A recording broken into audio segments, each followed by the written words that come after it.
Conversations in Society.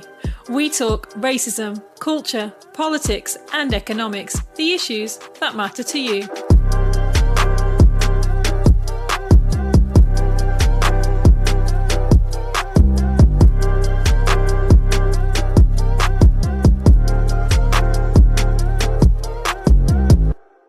Welcome to Conversations in Society. Today, we're really excited to be talking to Femi Oluwole about the voting system, all to do with the upcoming Mayoral and Police and Crime Commissioner elections on the 6th of May. So my name is Geeta and I'm one of the co-founders of In.Society. And this is... I'm Daneille, also a co-founder.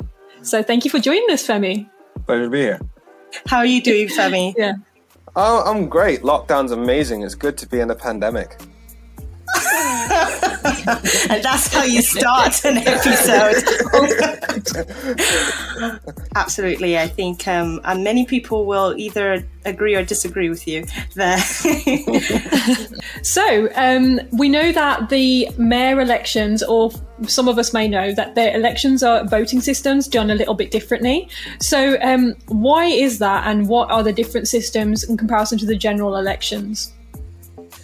So local election primarily takes place based on first past the post, just like the general election, but with much smaller constituencies broken down into wards. And how first past the post basically means that in any given area, any given constituency, whichever party or candidate comes first is the party that is the candidate that basically wins for that constituency or ward. The problem with that is that it means that all the votes for the candidates of other parties simply don't count. And once you start to scale that up across the country, you're getting to the stage where millions of votes mean literally nothing. And so why is it that the two elections have got different ones? So why don't we use the kind of mayor election system in the general election? Yeah. With the mayoral election, they use the supplementary vote, whereby basically you have two stages. You have a stage where you can vote for whoever you want, and the second stage where if you they basically take the top candidates and they vote between them. Unless one of the candidates has previously got a full majority, so more than 50%. Now, it would be better to use that system at the national level, because it would mean at the very least you would ensure that whoever gets to be candidate, the MP for any given constituency, is at least the preferred choice of everyone in that constituency. But we don't have that. We use first past the post just across the board in general elections. Now, there is only one other country in Europe that uses that system. It's Belarus, which is often referred to as Europe's last dictatorship. Wow. Goodness. Interesting. What a nickname. I've got a question for you. I just want to discuss, why do we have so many different voting systems? You know, we have so many, but we only use two. Am I correct? Am I not correct? Why do we have so many? Why do so many exist? Yeah. Because democracy is obviously, you've got to somehow get the views of millions of people all into one chamber. And so there are always going to be many different ways of doing that. For example, Germany, they actually use two different systems for the same house. So they'll use half of the parliament will be filled up using first past the post, the other half will be filled up using proportional representation. In the UK, obviously, we use first past the post. In Scotland, they use, with the Scottish Parliament, they use something closer to proportional representation. That's the problem. Ultimately, the system we've got now is pretty undemocratic. Yeah. And there's been a lot of campaigns I've seen anyway in regards to the way that we vote today nationally. How do we, as a democracy, and of course with the parliament, how do we even start to bring that conversation to a point where we actually look at the systems? Because this is not new. These campaigns are not new, but we haven't changed. And I don't think we've seen a lot of conversation in House of Parliament in regards to changing the voting systems. So in law, most countries have rules against monopolies when it comes to business. So you can never have one business having total control over the market and basically shutting everybody out. So for example, often Google faces complaints and gets sued because they'll basically tailor their search engine so it only gives products that basically Google owns, that sort of thing. And they also have laws against duopolies, whereby basically you have concerted practices between the two biggest businesses in an arena. Unfortunately, we don't have that sort of protection with our democracy. Right. So the two big parties, Labour and the Conservatives, they don't believe it's in their interest to change the system. And the system will only change if the leading party decides for it to change. Because they think that, I mean, if you look at the maths of the situation, Labour got 32% of the vote and got 31% of the seats. So they're sitting pretty comfortably as our votes match our seats. Yeah. Whereas the Conservatives are sitting at 44% of the vote and 56% of the seats. Wow. So they get 20% more seats than they should actually get if it was proportional. And by virtue of that, they're able to actually get a supermajority, i.e. get 56% of the seats, even though the majority voted against them. Yeah. So they have absolute power, even though the country on the whole rejected them. Now, that's a situation that, to a certain extent, benefits both parties. And so the parties that it doesn't benefit, they're not in power to change anything. And that's why even though there have been campaigns to try and change this, you haven't seen that much movement from the main parties. And in fact, the Lib Dems, when they finally got a sniff of power, they tried to bring about that sort of change, to bring about proportional representation, whereby seats match votes, everyone's vote counts equally. Unfortunately, when they were in coalition in 2010, they only managed to, essentially their proposals got watered down, something called alternative voting, the AV system, and then we had a referendum on AV rather than PR, proportional representation.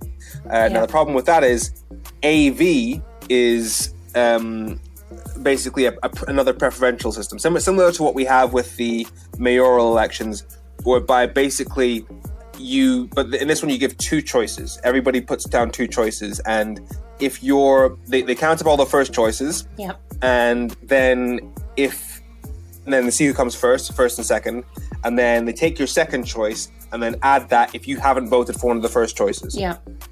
And that's how that works. Unfortunately, that often gets used because that essentially the referendum lost, and we basically voted to keep the one we currently have. That referendum then gets used as an argument to say, well, we've already voted on electoral reform, we don't need to do it again. And that message, that propaganda, is pushed out largely by elements within the reigning parties, because it's in their interest to keep things as they are, or at least they believe it so. Yeah, I think that's really interesting that you said that, because when I was looking at the kind of manifestos, general election manifestos, it's interesting when you have like the smaller parties, like the Green Party, Lib Dem, they're the ones who've put in, we want to change the system, and not only that, they've spoken about the House of Lords and other kind of elements that mostly benefit Conservative and Labour's MPs. And I think it's really, really interesting because for me, when I'm looking at voting, I only really see that if you vote for anyone but the two main parties, you are basically going against your own interests. Because if I, for example, see that Labour aligns with myself more, or Conservative aligns with me more, if I don't vote for that person, then it means that the other parties are much less likely to become. That's a reality that in the kind of system that we work with, they're much less likely to get it. And that doesn't mean that if people choose to, as we are non-partisan, if people choose to vote for other parties, it's their choice. But I think it is really difficult then, because you're forced to choose essentially between them, and if you don't, it just kind of goes by the wayside. And do you think there ever will be a time that, particularly because I think Conservatives, especially in recent years, have basically been elected for the past 10 years, and so they've got no incentive to really take a new system, because the system works for them. But equally, Labour kind of benefits off the system too, even if they don't get elected as Prime Minister. So do you think Labour or any of the other parties will be successful in kind of changing the system, or even want to in the first place? So that's why I was a bit more softer in my idea of the the current system is in the best interest of the current two main parties, because for Labour, they think it's in their interest, but it's really not. They think that by this first past the post system, they can get a majority again. They would think back to the Blair years from 1997. He managed to get a full majority of MPs despite only a minority of the vote. They think that they can do that again. Unfortunately, well, I'd say fortunately, the country is, the left has more variety in it now these days. And so the other parties will always get a significant amount of the share.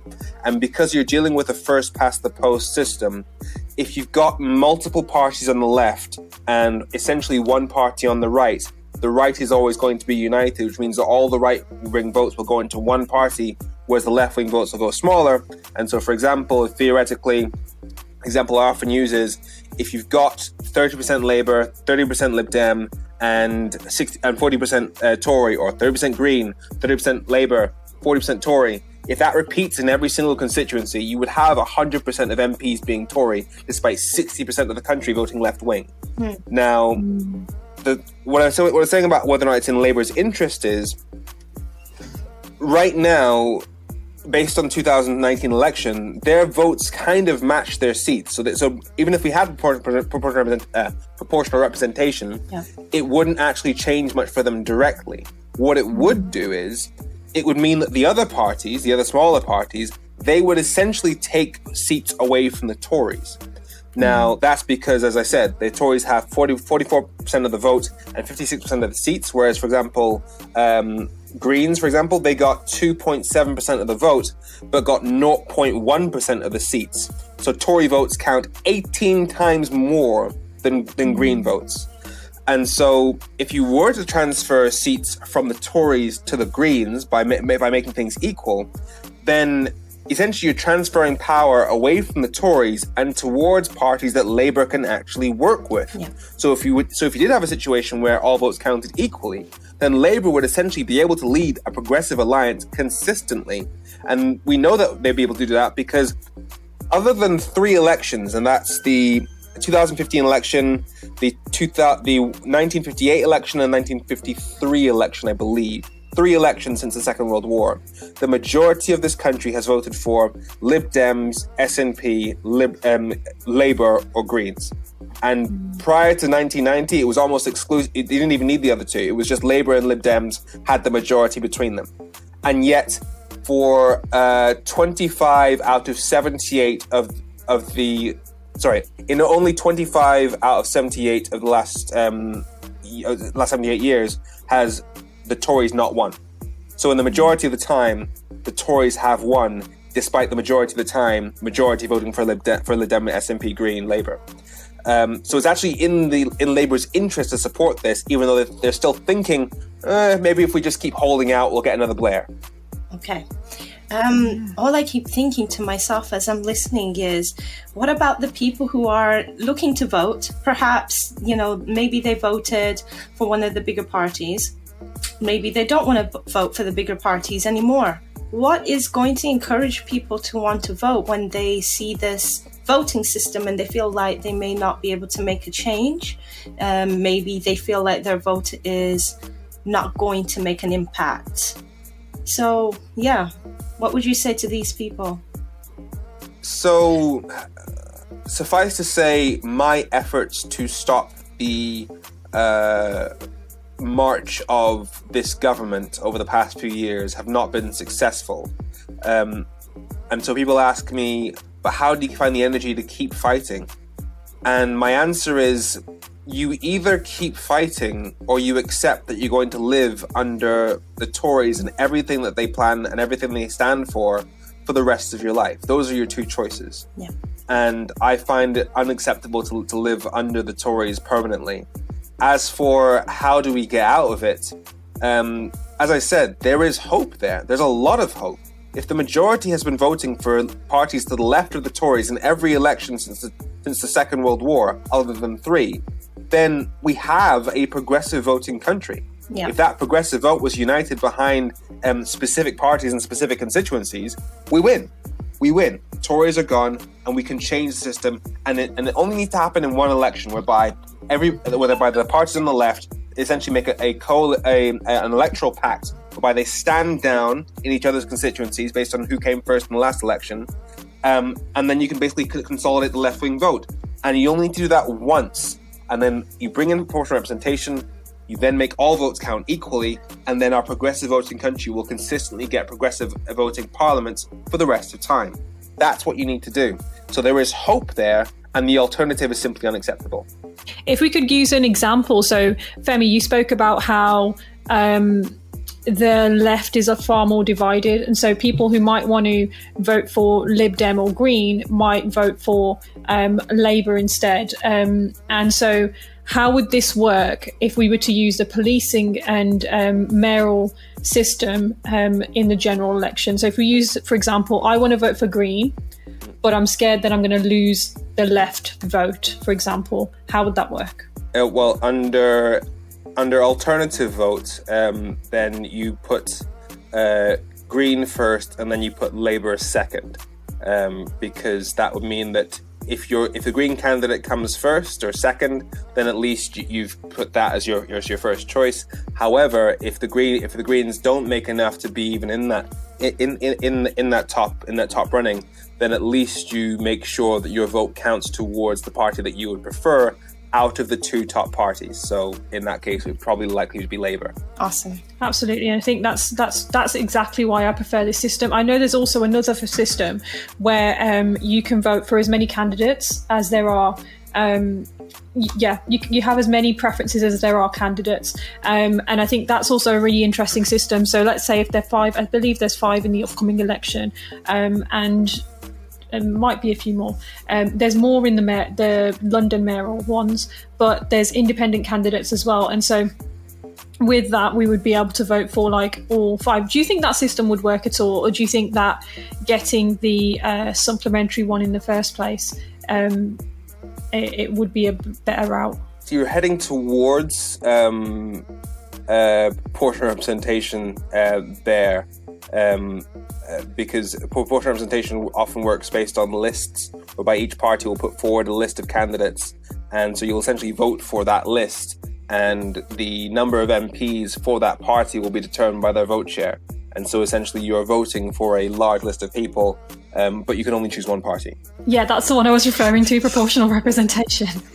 I couldn't remember the name. I was like, it's the one where you have like as many people. But yeah, okay, interesting. But thank you, Femi, for talking to us about, of course, the voting systems currently used in the UK, or has been used in the UK, or just exist, and what we're using anyway. Yeah. So everyone, please remember on May 6th, that is when we are going to see our mayoral elections and our police crime and commissioner elections. You can definitely check out information in regards to who is the candidates in your region. Take a look into them and see if they represent your views. And if they do, please, at the very least, get up and vote because you'll be a part of, making the change, whatever that may be. Like Femi said, it's better to participate because the alternative is you can't really complain, can you? Just on a side note as well, if you choose not to vote, you don't want to vote, you can even spoil your ballot. And not that I would say do that, but at least you're partaking in something that still gets counted towards something. So even if that's your choice, do something, at least be counted. So yes, first and foremost, let's just go for the juggler. What is your thoughts on the policing bill? It is a horrendous abuse of legislative power. We have a government that has we have a minority government that is basically opposed by the majority of people. As I've said before, the majority of this country has voted for parties to the left of the Tories in every election but 3 since the Second World War. And we've seen a series of protests against this government, be it on Brexit, be it on Black Lives Matter, be it on violence against women, and be it on climate change. And every time this happens, the Tories seem to have a problem with it and seem to oppose it in some way. And rather than fix the problems that we can all see resulting from those issues, what they've instead done is they're coming up with a law to essentially suppress protest. Now, protest is one of the most basic rights, human rights that we have. It's a civil right. It's in pretty much every human rights treaty and legislation in existence. And to silence it in this way is simply the act of an authoritarian regime. Now, what does the bill do? It modifies the Public Order Act of 1986, and it adds powers to essentially give police the ability to shut down protests if they meet certain criteria. Well, it allows the police to basically put conditions on protests, say basically, hi, don't do this or don't do that, and if you do this, then we can arrest you. One of the conditions they're allowed to set is noise limits. Yeah. Now, even in the government's own guidance, it says that will be assessed by the highest ranking police officer on the scene. Now, what does it say in the guideline in the legislation? It says it puts the power to control noise limits to the extent that is noisy enough to have an impact on people nearby. Now, the way it defines impact is something that could cause those in the nearby area to feel serious unease. That's right. Now, that's extremely problematic because serious unease is utterly subjective. If I'm in Parliament and I'm drafting a law, and that law, for example, might impinge on certain people's rights, it might make people poorer, it might diminish our world standing, it might be immoral, and there are people outside screaming, do not do this is bad for our country, and they're shouting, and I can hear them from inside Parliament because they're out in Parliament Square, and that makes me feel seriously uneasy. Yeah. This law would potentially allow me to essentially call the police on the protesters. That's right. The entire point of protest is to make those who are doing the wrong thing feel uneasy about doing so. If you put in a law that says that police can stop protests which make people feel uneasy through their noise, you are basically throwing away the whole deck on democracy. Well, yeah. And let's just continue from what you were saying. Perhaps this person did call the police on some protesters nearby in which they feel seriously uneasy. What's going to happen to those protesters? Because have you seen the sentence on that? Yeah, so the sentencing that they have, with statutes it goes up to 10 years. Yeah. And the fact that you can risk going to jail for being noisy in a protest is just authoritarian by its very nature. For protesting, essentially. It's not even about being noisy, it's just you protested, you're going to jail. If you caused unease. If you caused unease because your noise reached a level that makes other people feel unease. Yeah. And the police can assess that completely subjectively. And it is the subjective element of it that's really, really troubling.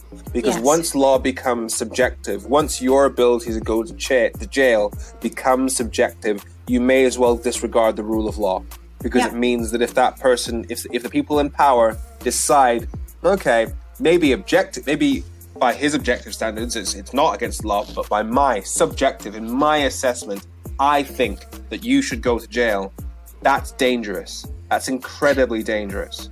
And I think for me, the bit that really scares me is when you were talking about being objective, is that we've already seen that abuse of police powers in stop and search and disproportionately affecting minoritized ethnicities, but particularly Black people. And so with that happening from their own kind of biases and racism, etc., now you're giving them more power to be able to determine whether something is or isn't a protest. What's to say that they're not going to abuse that in the same way? And I think one of the questions I wanted to ask is, do you think this is giving room for us to become a police state? And define what a police state is as well, if you could. A concrete definition of a police state isn't one I could properly define with any degree of authority, but my understanding of a police state would be one whereby the police have a very significant control on everything. And now the problem with having a police state under the Tories is they haven't got enough police. They've been cutting police, so they'd have to actually invest in police in order to have a police state. But they clearly want. Yeah, I know. But the other problem with it is by cutting police, you essentially reduce the manpower of police, which means you've got fewer police per people. And if you've got fewer police per people, it often requires them to use more excessive force in order to subdue somebody. And so that's why you get much more violent scenes rather than simply, all right, we've got them by the hands. We know that we've got 5 people here. We don't need to actually do anything particularly violent because we can control the hands quite easily. However, if you've got one person versus one person, then that essentially is a fight. Yeah. And so you get much worse outcomes if you haven't got enough police to handle situations. But yes, it's we have Priti Patel who said that she wants criminals to feel terror. Now, when I bring this up, people will say, but they're criminals. Hang on, you're the ones defining what a criminal is. If you say that it's a criminal act to be noisy, and you can't then say, but I'm only making criminals feel terror, because you're the ones that define what criminals is. Yeah. And if they define criminals subjectively, as this bill does, again, and it's again on that subjective point, it means that people will then be scared to go to protests, because if you think about it, if you're a doctor, for example, who recently or a nurse who recently took a real terms pay cut. They got a 1% pay rise, but inflation is like 2%, so that's a real terms pay cut. And you want to be noisy in your protest against that.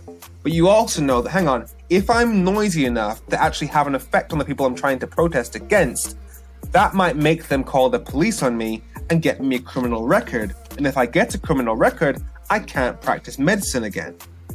That's a horrendous situation to be in. And the Tories know exactly what they're doing by doing this. It is a means of intimidation. Definitely. Yes.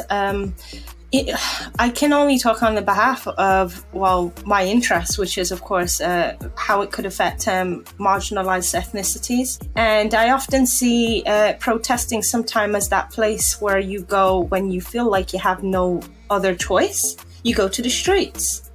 And what I'm very nervous about is, when people get desperate, when people feel as if they have no other, the way I see it is push a person against the wall. That's essentially what I see this bill doing for many people, is you're pushing people who already felt kind of unheard, up against the wall even more so, because the last place it could have gone was onto the streets, along with a bunch of other people who feel the same way they do, and be heard, and then hopefully catch some attention off the back of it. But now I'm just thinking about the people with no recourse to public funding, those who may, have certain legal statuses in which they feel, if they go to jail, they may be deported. This is all the type of implications that I'm thinking about when I think of this bill. So I want to know a little bit more about how does the bill affect you as an activist as well? Because,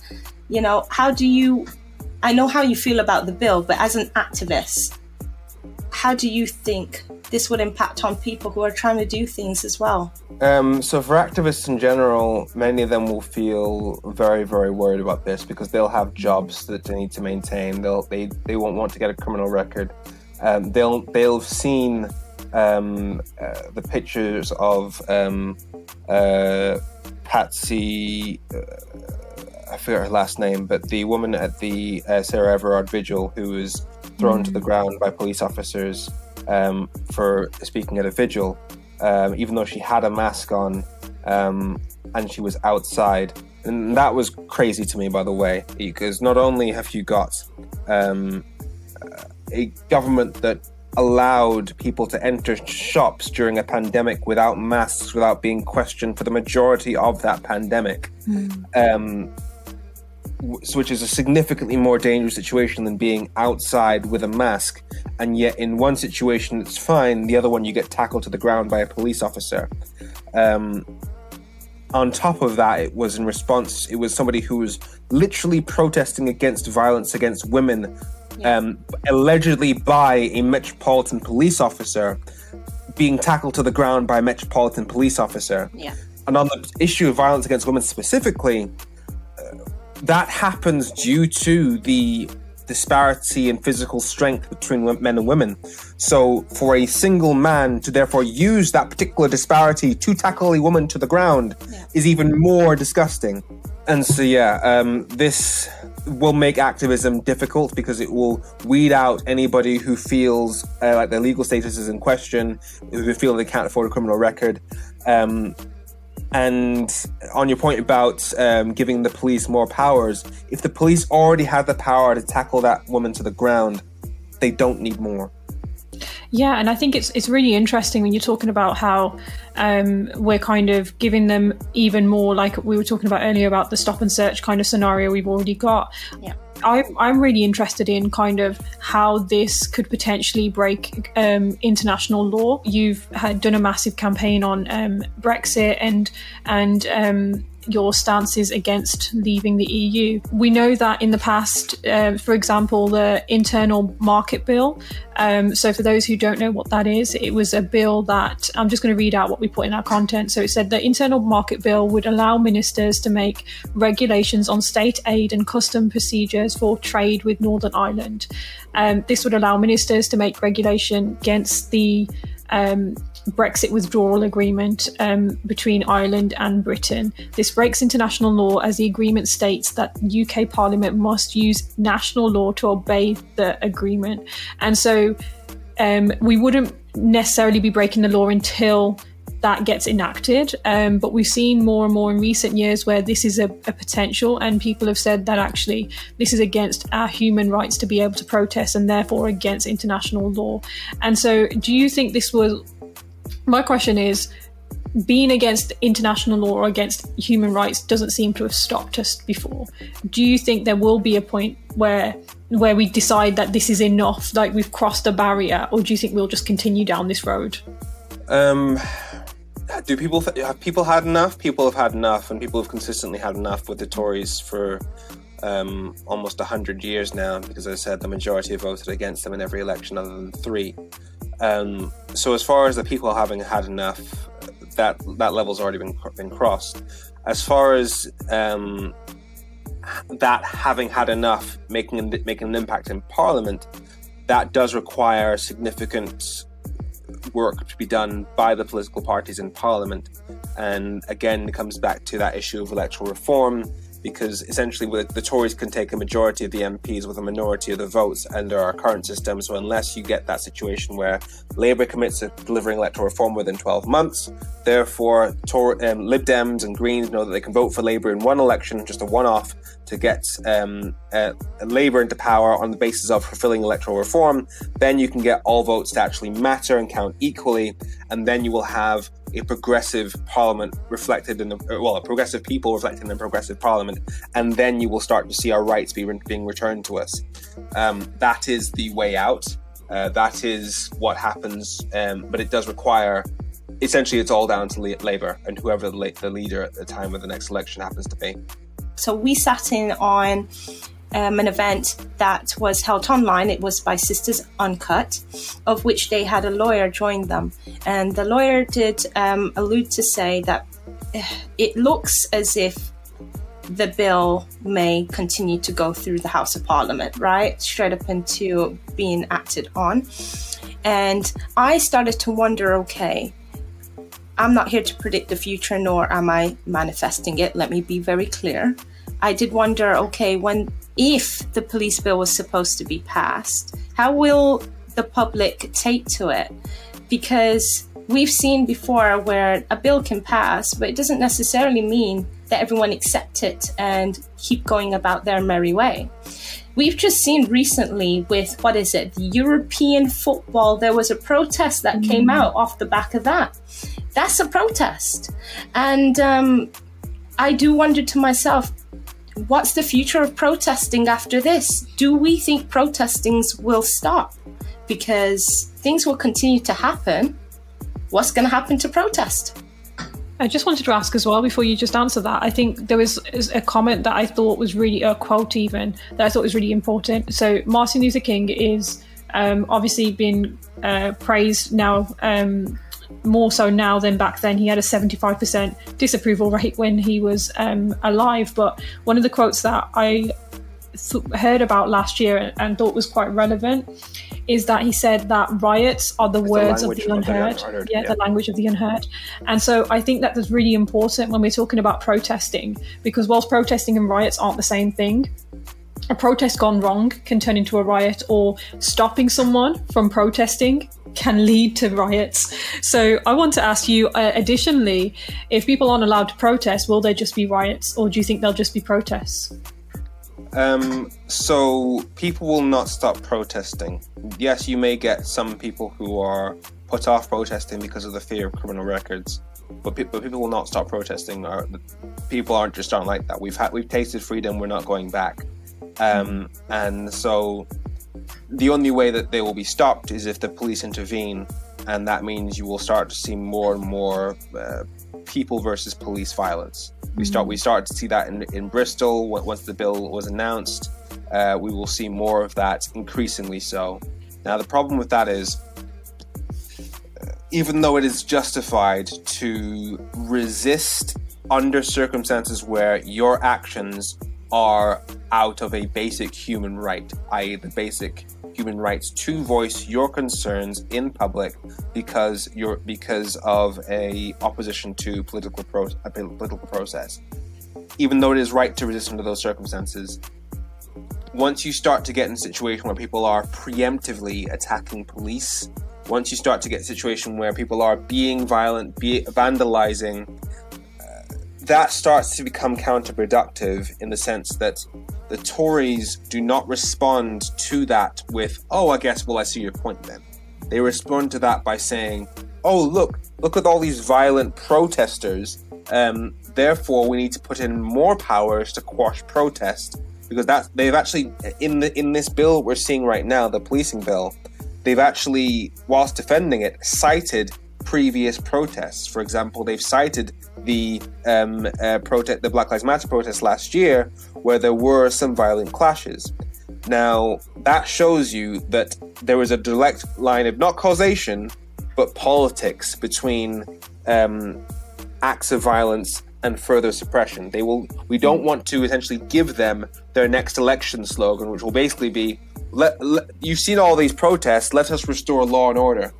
We don't want that, because they will use that against us. Definitely. And I just wanted to bring you up on that, actually, because we have seen, I don't know if it's been confirmed by our current government as to the reasons for those particular clauses, with silencing. And because I always did wonder, okay, why particularly that? Why particularly silence out of all the things you could do with protesting? And it's been reported that it is due to Extinction Rebellion, and then of course the Black Lives Matter protesting. Those are the two that have been mentioned in the media when they've reported about the policing bill. That this might have been, I guess, the reaction to. So what do you think about that? Do you think it was in relation to these particular protests? Because why silence? Why silence as a clause? And additionally, I think I want to ask, why is a government that's for the people then going against protest? So they'll go against Extinction Rebellion. I'll use them as an example, but they'll say they're also pro climate change. Can you be against one and for the other? And then Black Lives Matter, they're just against the movement. Can you be against the movement and then for racial justice? Yeah, because that's what we've seen, haven't we? We've seen lately that the current government has said that we should be seen as almost an example. We're the least racist out of all the white-led nations. So we should be seen as an example.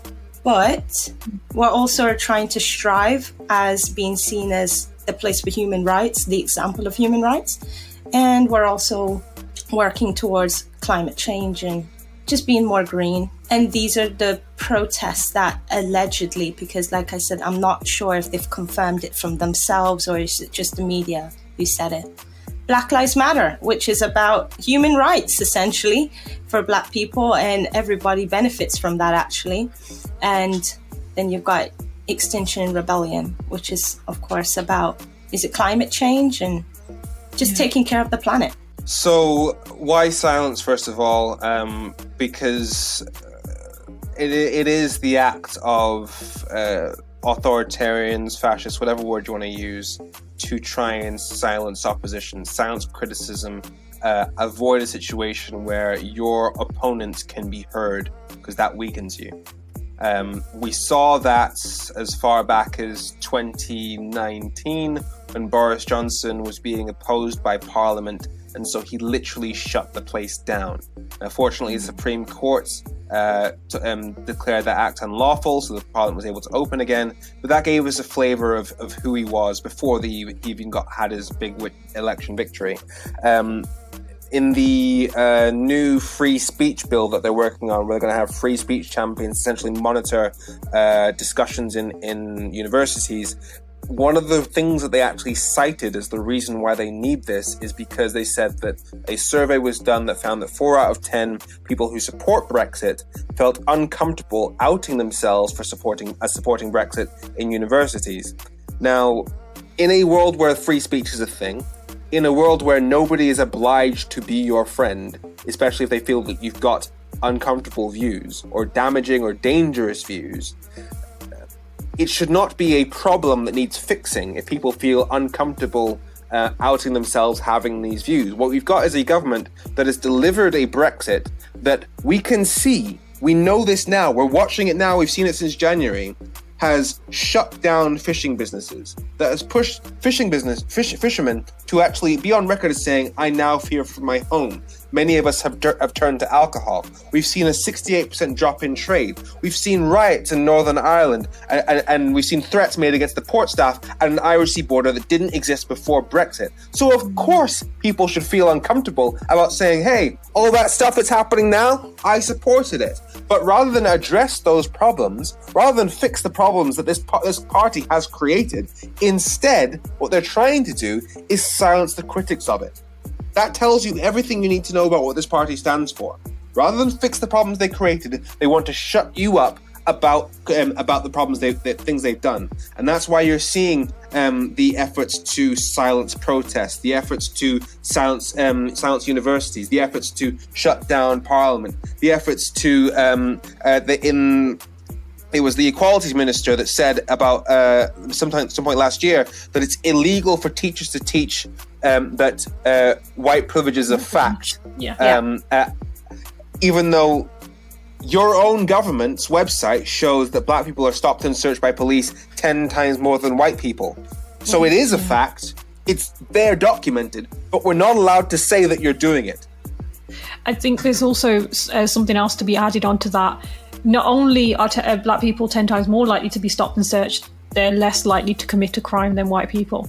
And I think people miss that. They just think, well, if they're being stopped and searched 10 times more, there must be some amount more that they're committing crime. And the reality is the opposite, actually. White people are more likely to commit a crime, but less likely to be stopped and searched. Is that in the UK, specific to the UK? Yeah, in the UK. Yeah, I believe it might be England and Wales.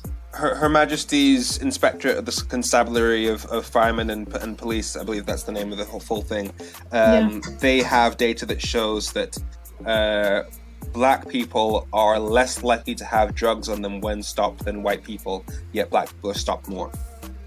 Yeah, that's it.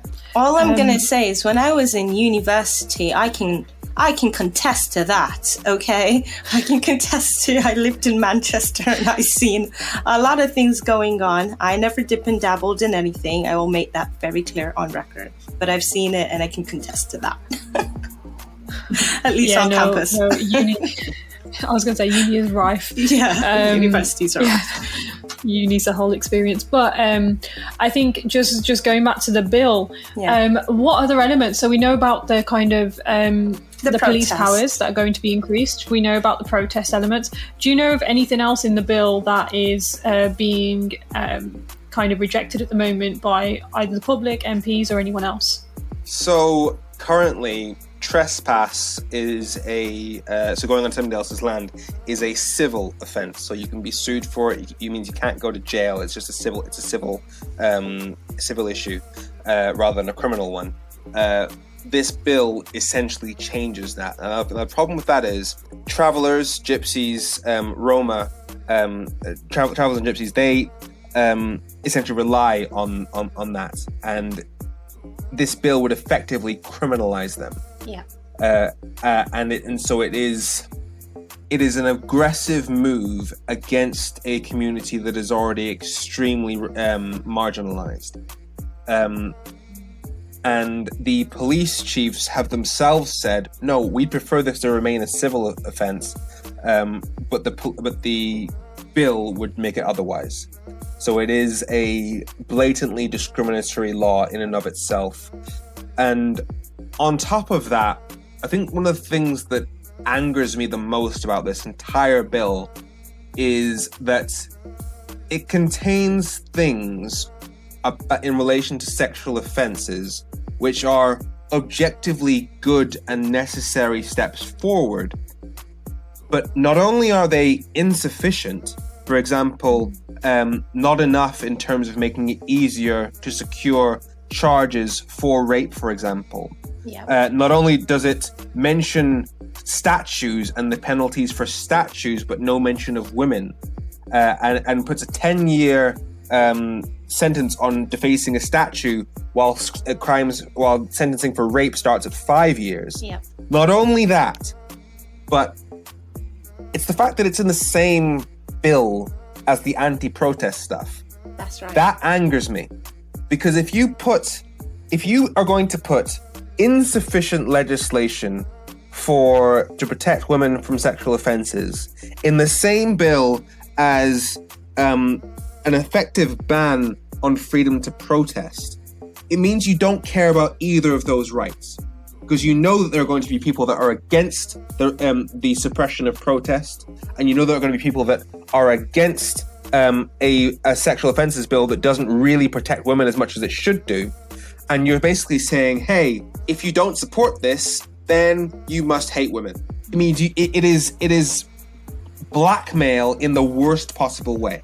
Well, did you watch as it was being debated? I watched bits of it, and that was pretty much everything you said is the argument, the back and forth between the members of parliament, such as, okay, so you vote against this bill, you mean that you're voting against rights for women in this way and that way, was kind of some of the remarks in regards to those who decided to vote against.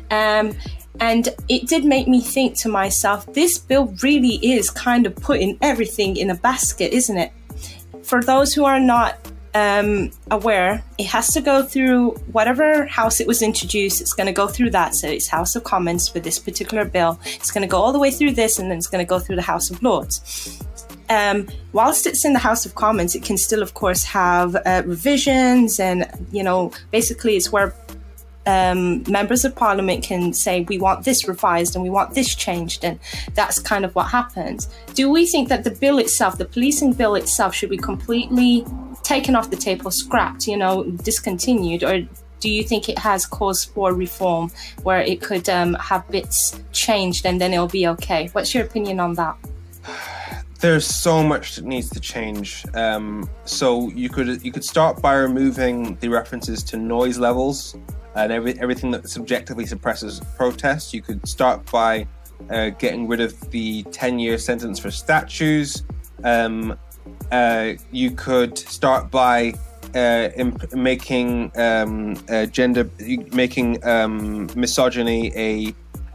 misogynistic a specific hate crime as an aggravating factor. But if it's gender-based violence, there are things that can be done. But it's the fact that you've got the protest stuff and the sexual offences stuff in the same bill. The same thing. Yeah. So if you're basically saying you have to suppress protest if you want to protect women, that is a horrible position, and that's why I think the bill as a whole should be scrapped. Yeah. I think it's also really worth noting that, particularly in the last few years, but I'm not quite sure how many years it's been happening, but rape convictions have lessened in the last few years. Yeah. And I think that's really important that we highlight that, because if you really care about this, you're going to implement laws, you're going to make some systemic changes, but why are you then creating laws that are going to make some changes whilst also suppressing the right to protest? the right to protest is one of those rights that it underpins everything. Because if you lose the right to protest, then it means that absolutely everything else the government does, you can't speak out against it. And so if we lose that right, things go from bad to worse very quickly. I mean, if you look at all of the repressive regimes in the world, they all have one thing in common. Protesters go to jail. And that's the path that we're heading down. I find it really, really ironic that there are probably going to be people who are in Hong Kong right now who have been chased by police for the past year or so, who've just been granted a right to fly to the UK, and, oh, hey, welcome here. Jail for you.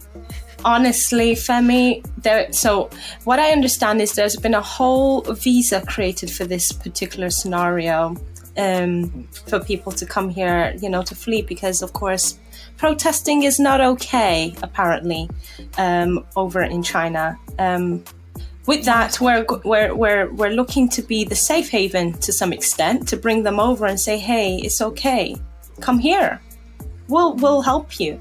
I don't understand, because I had this conversation as well in regards to the end SARS protests, and I was thinking about it, that there was no kind of like urgency to help in that regard, where we saw, what we saw was protesters dying, and we also saw that reports of lights being cut out as well, and they were kind of being held in certain areas.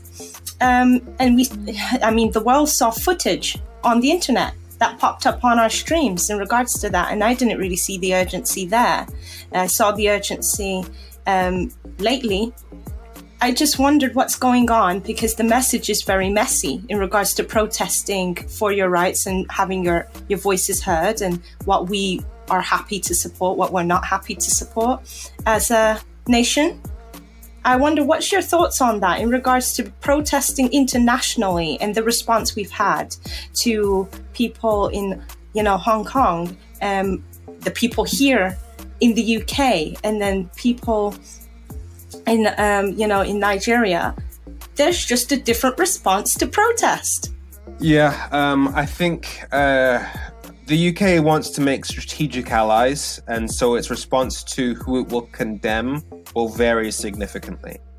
For example, you honestly can't, you just can't, with any sort of integrity, condemn the suppression of protest in Hong Kong, whilst also very much supporting the regime in Saudi Arabia. You can't. It is hypocrisy. Now, I'm saying it's good. It's obviously good that we are condemning what's happening in Hong Kong, but we know what it's about if they're willing to keep supplying weapons to Saudi Arabia, and we literally trained the police in Bahrain here in Sandringham Military Academy, sent them back to Bahrain, where they then arrest human rights defenders. So as far as, are we on the right side in terms of international protest? Clearly not. But we get a lot of oil from our relationships with the Gulf states, and we want Hong Kong to be a good strategic partner, and we have international commitments there. So yeah, and also I think this government also wants to make connections with the Nigerian government, especially with the post-Brexit. So it's all going to be dependent on political moves. Who can they afford to condemn? Who can they not afford to condemn? Yeah, it's interesting because China's lashed out at BBC, haven't they? And there's been that whole kind of tug and war between England and China in particular. So anyone who doesn't really know what's happening in China in terms of the protest, Hong Kong was in control by the UK for a number of years, and then we gave it over in the contract. I think it was 99 or 100 years in the contract we were to give it back to China, at which point China would agree to allow them to have certain abilities to kind of protest and etc., and things that wouldn't happen in mainland China. And so there was an understanding that would happen. That's not happened in recent years in particular. And so that's where the UK and England were asked to kind of get involved and do something about it. And that's where in the latter part of last year, the UK decided to allow those who are residents of Hong Kong and their family to have a visa to live in the UK. So yeah. I guess we'll just continue to watch what's going on with the policing bill. I repeat, it is still being debated at this moment in the House of Commons. We're not too sure when, is it the third reading, or before the third reading, it's the... Oh goodness, I'm going to have to look at our own content at this point. We're in the committee stage, so I think the deadline for submission to the committee, because you can actually give your input to it, is the 14th of May. And amazing. I'm working on a project with the Guilty Feminist in relation to this bill, and the slogan that I think we'll be using is "Speak now or forever fear police." I love it. And we will repeat that. Speak now or forever fear the police. You've heard it from Femi. So is that a hashtag? Can we follow it and see the conversation? Well, the hashtag will be noisy and annoying. Hashtag noisy and annoying, because annoyance is one of the other things mentioned in the bill. Okay, noisy and annoying. Got it. We'll definitely share that on our platform as well, just so people can follow that and so on. But thank you so much, Femi, for, of course, talking to us about the policing bill and just helping us to understand it more kind of on an international and national scale is kind of where we went with it. So, thank you so much for that. Thank you for having me. And that's it for Conversations in Society this episode. Stay tuned for the next episode. We won't tell you what that will be yet, but stay tuned.